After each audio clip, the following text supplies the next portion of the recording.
Welcome to another episode of Unlocked, where we talk about unlocking the potential of people in order to unlock the potential of our businesses, our organizations, and just humanity in general.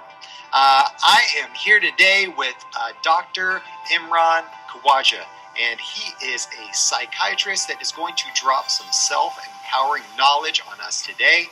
We're going to talk a little bit about COVID and what that reaction has done to our minds, and how we can get past that, how we can structure, give ourselves a little bit of grace and structure, and how we can change this stuff up here to help us have better output and better relationships in the future. So, Imran, we are excited to have you, and I love brain stuff. I love everything that has to do with the way people think and why they think what they think and why they operate the way they do. So let's just dive right in and talk about that. Our thought process, the way we think.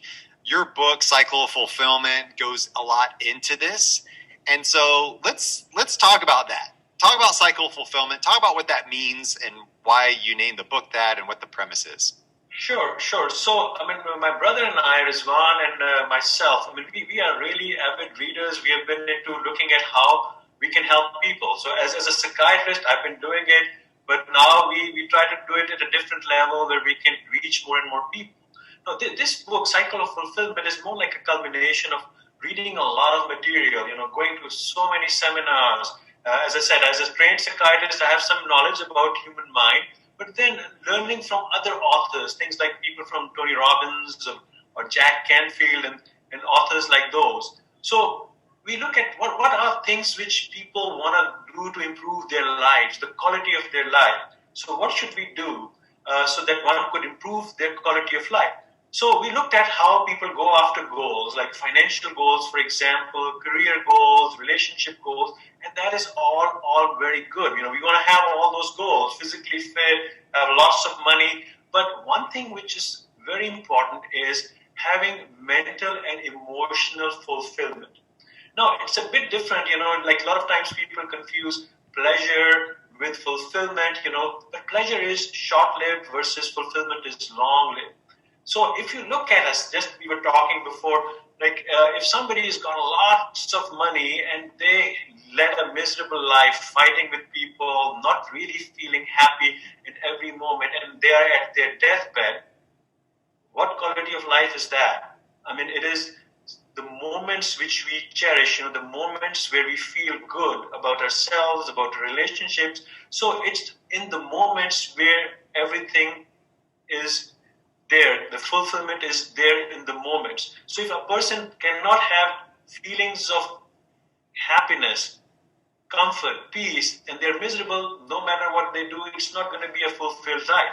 So we think that in a cycle of fulfillment, if we have 5 goals to have a good, complete life which is fulfilled, we should have goal number 1 as mental and emotional fulfillment, which means that most of the time you are able to be in a good emotional state where you're not harboring any negative emotions like hatred, jealousy, negative competition, but you are in a good emotional state, positive emotional state. And there are a lot of ways one could get there. Because if you have a good emotional state and you practice, just like you practice build a muscle, you develop a muscle of being in a good emotional state. The other goals, which is goal number 2, which is physical health, goal number 3, which is relationship with yourself, God, and others. Number 4 as career and business, and number 5 is financial wealth. You can attain all of those goals, and then you will be fully fulfilled rather than just going after money and not working and focusing on being in a good emotional state, mental and emotional fulfilled state. So, let me list those again. So number 1 is mental and emotional. Number 2 is physical. Number 3 is relationship with myself, with others, with God, or whoever my belief system is. Yep. 4th is business and career. And career. And 5th is financial. Financial, because financial is extremely important. Because people say, we should not run after money, but that's a negative way of looking at money. I mean, money is not good or bad. Money will enhance whoever you are. If you are a good person and you have a lot of money, it will enhance all those qualities. If somebody is bad, money may enhance those qualities. So money is something which, if somebody tells me money doesn't buy happiness, well, I tell them, listen, I mean, if you have a lot of money, you give it to somebody who needs, you're going to buy happiness because you're going to be happy helping other people. Okay, that's a good point. I can go along with that. You talk about these things. When you see people, your patients, are they coming to you more because of depression issues or more for anxiety type issues? Like, I see two different buckets, right? What do most people come to you for? So as a psychiatrist, I mean, I see a lot of patients, especially nowadays with COVID. Our practice has grown. I mean, I just started my own practice a couple of years ago, but I've been in academic medicine for all my life as a professor at UT Southwestern, at University of Minnesota. But right now with the COVID, everybody is under stress. People are feeling that stress, the uncertainty, not knowing what's going to happen to them physically, with the health-wise, financially, what's going to happen to the whole world. So when we talk about depression and anxiety, they are kind of like, they go hand in hand. I mean, there are patients who can just be depressed and anxious, but they go hand in hand. But so we are seeing a lot of people who are depressed. They feel down, they lost their job or lost a loved one. Because if you look at depression is a sense of loss. People get depressed psychodynamically. What happens is when people lose something, there's a sense of loss. They get depressed. It could be loss of self-esteem, relationships, money, career. But anxiety is different in the sense that it is more looking at dynamically as separation. People worry about losing things, or getting separated from others. So anxiety is a little bit different in that way. But usually we see them all together in a sense that there's so much of comorbidity. People who are depressed, it is very natural for them to be worried about things and to have panic attacks, for example. So I just saw a patient who has had a lot of losses, and now she's being sued for something, and then she's having panic attacks. And she's depressed as well. So there's a lot of comorbidity. Okay, that makes sense. So during the pandemic, how can people work through this? How do we stay calm, right? How do we just kind of get through this process together? Yeah, I mean, as I said in my book with my brother Rizwan and I, we talk about the goal number one. Remember, goal number one is to become a master of being in a good, positive mental and emotional state. To be mentally and emotionally fulfilled. Now, it's easier said than done, But look at that. I mean, if somebody is really stressed out, we're not saying that people should not have negative thoughts or they can totally get rid of that. That's not possible. But then there are ways you can be aware of your own negative emotions, negative thoughts. I mean, the awareness is key number one, because once you make yourself aware that you are getting into a negative thought pattern, you want to break that pattern right away. So, for example, if you're asking about COVID, somebody's feeling stressed, what's going to happen to my job? What's going to happen to finances? I mean, if they keep on thinking in that pattern, it is going to become a pattern in their mind that they're going to have all these worrying type of thoughts. Now, you can give different meanings to different events. Now, can you tell me if there are people who have done better in COVID? So, for example, I have patients who are not doing well, and I help them with that. But there are patients who come to me, and I ask them, listen, has COVID affected you? They say, yes, absolutely. I'm having so much fun because I'm spending time with my family. I never had that time. I have a friend of mine who's a surgeon, and I asked him, how have you been, buddy? He said, listen, man, I hadn't had this much fun ever in my life because I have cut back on my work. I'm spending time with my family. I'm going on jogs. We are going on camping trips and things with my family, whereas before I could never do that. So it's the meaning which you are going to give to a particular event is going to determine how you're going to feel about it. So remember, when we talk about emotional and mental fulfillment, there are a lot of techniques which a person can use to develop and master, which can help them be in that state. So, for example, changing the meaning of things to something which is more empowering. So, same thing can happen to two different people. One might say, well, this is the end of my life. The other person might think, oh, well, this is a new beginning for me. So I bet both of those two people, same thing is happening, their outcomes are going to be different. So if you are in a good emotional state, you train yourself to stay like that, you program yourself to give positive meanings to some sort of events which may be negative, you are in a state where you're always in a good emotional state. You may have a crisis, but you train yourself to bring back yourself into that home emotional state. We call it as home emotional. So what is your home emotional state? Is it feeling at peace, happy, wanting to help others versus feeling worried, pissed off, or angry at others? So you want to cultivate developing that habit that every time you get into a negative emotional state, you bring it. Within COVID times, yes, obviously there's stress going on, but you tell me if a person is in a negative emotional state versus a positive emotional state, which one is going to do better with crisis? Obviously, the guy who is, or the person who is in a positive emotional state. So you're talking about empowering ourselves, empowering our thoughts, and avoiding a I coach a lot of people through this principle of inhibition versus prohibition, right? Prohibition being situations that we can't control, things that are put upon us, right? COVID, we couldn't control COVID. It was put upon us, right? We didn't have control over it. But how do we make sure that we're not turning a prohibition into an inhibition, right? Taking a prohibition like COVID and turning it into something that is, now it's me holding myself back because of my thought process, because of the things that I feel like I can't do because of COVID. But the thing is what can I do? Yes, COVID's a reality. What can I do now to empower my thoughts, empower myself to make progress? And I see you talking about that, right? Absolutely. So it comes back to the same, where you're absolutely right about this concept, because there are things which you could do, giving a meaning. Same thing is happening. COVID is happening. Well, even if a person has lost a job or their business have gone down, asking oneself empowering questions is one of the keys, which I think the idea comes from Tony Robbins, where you want to make sure that you're asking yourself questions, because questions bring out the best or the worst in you. So if you're asking a question, why did this happen to me? Why did this COVID had to happen and the business had to go down? Versus you ask yourself, what can I do in this situation? Whom should I ask to? Can I take some courses? Can I get some coaching? Can I read a book which would help me understand myself better and change the meaning of it?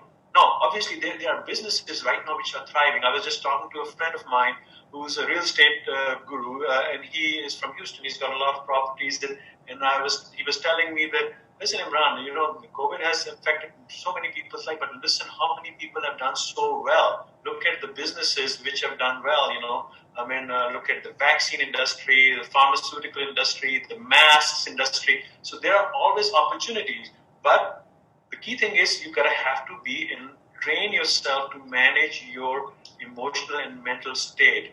Where, if negative things are going on, it's not. So the concept from Stephen Covey, for example, is about reacting versus responding. Same thing with Wayne Dyer used to talk about, being responsible and acting with responsibility versus acting with disability. So we want people to act with responsibility, being able to choose a response rather than react. So when you're reacting on a knee-jerk reaction. Something bad happens, person gets freaked out, versus responding to it. Increasing the time between a stimulus and a response. That's what I'm talking about. That's what my brother is one. We talk about developing skills to learn where you can manage your emotional state. Because if you are in a positive emotional state, it's going to be much easier for you to respond versus to react. You train yourself with meditations, with being mindfulness, with asking yourself right questions, but also learning how to change the meaning of things. Like as a psychiatrist, as a psychotherapist, this is a lot of times I do with my patients. What is the meaning you're giving it to this event in your life? Could it be something different which you have not looked at? Because as humans, we have a subconscious mind. We have a huge reservoir of energy. My brother and I, Rizwan, we've written another book which was the power of your dream self-image, like what you see yourself in your dreams. So the subconscious mind has a lot of resources, and we don't tap into it.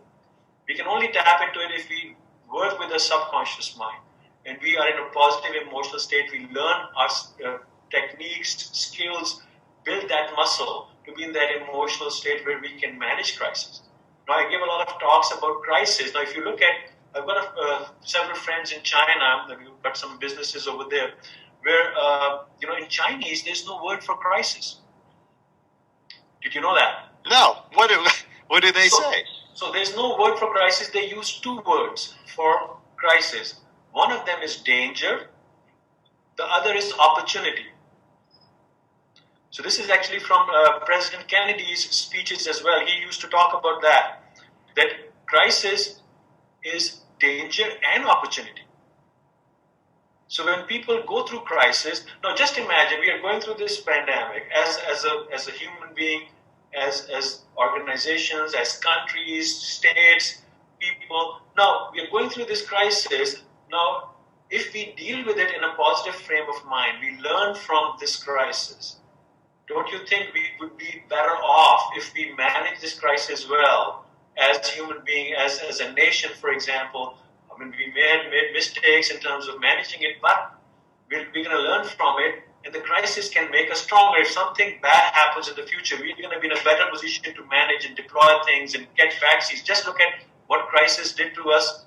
I mean, we have never had vaccines created in such a short period of time. So this is all crisis. Crisis is danger, but this is an opportunity. We were able to do that. So it's always the crisis is danger plus opportunity. So if this is a huge crisis we're going through, I think Tony Robbins say that crisis creates breakthroughs. I love that concept. Crisis being defined as danger plus opportunity.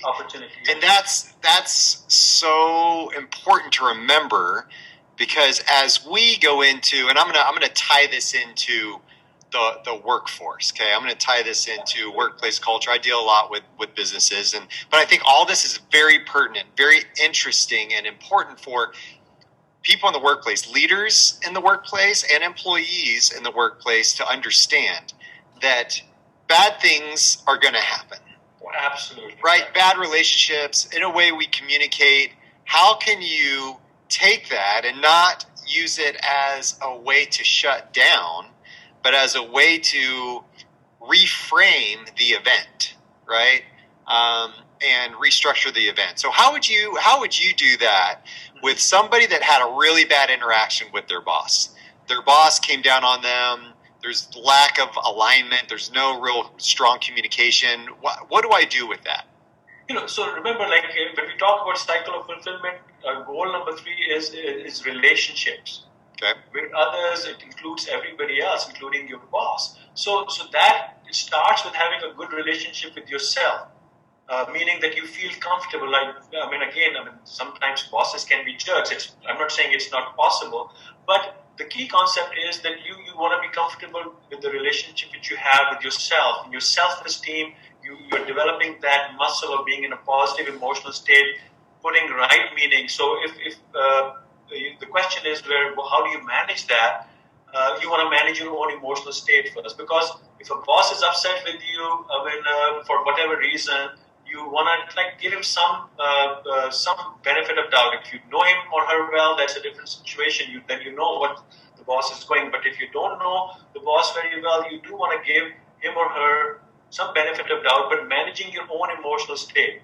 But then there's a concept of, you may have heard about it in business, of crucial conversations. So it's a huge. There was a New York Times best-selling book. I forgot, there were several authors, and it's been out there. Crucial conversations, developing this techniques where you can have conversations where your stakes are high, the opinions differ, and then there's a lot of risk involved. So if you're able to develop that skill where you can have crucial conversations with your boss, meaning that you're providing some psychological safety, you're not just attacking, you're not in the mode of either becoming violent, like attacking him, or becoming silent, where you're saying, okay, that's it, I'm not going to deal with it. That is not crucial conversation. Crucial conversation is where you're able to provide some psychological safety around that person or group, or if it's the boss, versus obviously you're not going to talk to him when he's having some crisis going on, but at some point you want to arrange a meeting, but you want to create some psychological safety, but you want to get to a point where you're engaging it. You're not either making him get angry, or he's not closing down, or he's still engaged. So keeping that person engaged is the key skill. So when we talk about relationship, in the chapter of relationships, we talked about crucial conversations as well, how important it is. Okay, I like that a lot. What's one exercise the audience can, a simple exercise the audience can grab onto out of this, about managing our thoughts, about reshaping events? Like what's something we could do, whether it's a phrase, whether it's an exercise, what's something we can do? One of the things is that, people don't understand. Our subconscious mind is so powerful. Now, if you talk about like any author, any big public speaker, motivational speaker, coaches, all of them talk about the subconscious mind. Now, it is so crucial to kind of prime your subconscious mind on a daily basis. You cannot just say, okay, I'm going to do one exercise or meditation once a day and I'm done. Can somebody go to the gym for one day and say, I'm done for a year? I mean, that never happens. So same thing, you want to prime your mind. You want to prime your subconscious mind. Every day when you wake up, you want to, so we have some exercises which we do, and a lot of authors do it, like Tony Robbins does it, Jack Canfield. But getting up in the morning, just spending 10 minutes in a state of gratitude, meaning that you get into the habit where you are writing things down, but emotionally feeling things which have happened to you, which you are grateful about. It could be big things, like people have kids, they're happy about it. Things which you're happy about, you're grateful about. Because when you're in a state of gratitude, the fear factor goes down. You cannot be grateful and be fearful at the same time. Plus, doing some priming exercises, some meditations, which we have included in our book as well. But one of them is like visualization, because remember, you are priming your subconscious mind. Now, I can give you one example. I think this was quoted by some of the other authors as well. Some people did some research just recently. What they did was they wanted to get an idea, so they would go, so the group of researchers would go to New York City, Grand Central Station, and they would have a cup of coffee with them and say, listen, buddy, can you please hold this cup of coffee for me? And the person would say, yeah, I will hold it. And they will hold it for 2 minutes, and they'll do something, and then they go away. So after they did it for 100 or 200 people, what they did was that with some of the people, the coffee cup was warm, a bit hot. And with some of them, it was a cold coffee cup. It was cold coffee, so the cup was cold. So later on, they had tracked those people. They went back to those people and said, listen, we're going to give you $20. We're going to give you $20. We're going to have you just read a 2 or 3 minute storyline about a person. You can call it as a hero or a villain, whatever the character is, and you tell us what your perception is about that person. Same words, same story. So 50 people who had cold cup of coffee, 50 who had warm cup of coffee. The story is the same, the character is the same, no changes in word. So the people, all of them read the story, and they were asked, what's your perception of that character? So the people who were holding a warm cup of coffee said 90% of them said, yeah, the guy was, very warm, he was giving, he was able to help, and he may have gone through some crisis. Whereas 90% of the people who were given cold cup of coffee, they said, yeah, he was a little bit callous, he was cold, he was not very warm, So just imagine the power of priming your subconscious mind. Do you get my point? I love it. This is why I love summer so much, Imran. Yes. This is right. This is why I love summer so much. So thanks for explaining that. Priming your subconscious. The subconscious, especially when we sleep, we can go to sleep talking about or having good visualization exercise what we want, because subconscious responds to emotions and symbols and pictures. So if you wake up in the morning, you do 5 minutes of gratitude, 5 minutes of visualization, imagining what you want in your life, your subconscious mind is going to look at those. It's going to give you a positive meaning of events rather than a negative meaning. So you have to train your subconscious. That's a must. I mean, we do exercises with our practice. Practice is growing, so we have meetings and we do visualization exercises for all of us in a group setting where we think about and imagine how things are going well in our life. So we are priming ourselves. So do you have a preference whether people do that in the morning or in the evening? Is there a reason why? I think it's before going to sleep can be very powerful. Remember, most authors believe in the power of subconscious mind. They believe in the fact that when we sleep, our subconscious mind is active, which is we believe in that. Dreams come out in our subconscious mind. But I think one should do it in the morning for sure, because it sets the tone for the whole day. But then giving yourself 2 or 3 minutes before you drift into your sleep is nothing bad. I'm talking about 10-15 minutes tops. 10 minutes in the morning, maybe 5 minutes at night before you go to sleep. But do it in a way where it is rituals. Rituals set us free. Habits set us free. So if you make it as a habit, it is going to work for you. If you don't do it, it's not going to work. You and I, like as coaches, we can help people do things, but they have to do their own push-ups. That's right. We can give them the tools, but it doesn't always, lead to the. I say information transfer doesn't lead to transformation. Correct? Absolutely. That's right. Yeah, I'm going to write it down. Write it down. I've been writing down all the things you've been saying this whole time. I got my whole page is like full of quotes from you. But this is fantastic.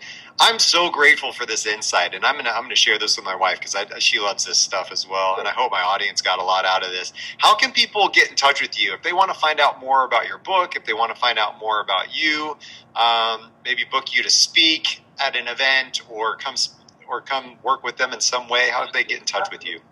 My website is mdtruecare.com. That's my practice website. Our book website is Cycle of Fulfillment. I can give you those have my email as well. Our phone number, I can give you my phone number, office phone number, which is 817-722-6078. 817-722-6078. On our website, mdtruecare.com, there's an email. You can also contact us through a Cycle of Fulfillment website. Beautiful. mdtruecare.com and MDTRUCARE. TRUCARE, and then cyclofulfillment.com. Yes. Correct. This is awesome. Thank you so much, Imran. I really appreciate you being here and sharing your insights with us and your knowledge. It's deep, and I love that. That's what I love. It's all this stuff is what makes us tick and makes us successful in life, right? And empowered, and that's wonderful. So thank you. Thank you so much for having me. Really appreciate it. There are so many things. I had to write them all. I can't even remember them all. Let's just go through. So, rituals set us free. Start rituals, healthy rituals that set us free. You can't be grateful and fearful at the same time. They can't occupy the same space. We say light and darkness cannot occupy the same space at the same time. Crisis. How the Chinese don't even have a word for crisis. It's danger or opportunity, but they say it's danger plus opportunity. What are we going to do with this that helps us not react but respond with power? If you can change the way you look at things, the things you look at change. Think about that. Give meaning to events. Give a different meaning to it. Shape your thoughts, your mind, and instead of being a victim of your circumstance, empower yourself. Change the way you think about that specific event, reframe it to create opportunity and growth opportunities in the future. I'm so grateful for Imran and his insights. If you want to find out more or hear more of these episodes, you can go to my website at skotwaldron.com. You can also visit my YouTube channel, like, subscribe, share, do all those things. I would love it if you would share this episode with anybody you care about, anybody you love that needs to hear something about reframing the conversation of COVID.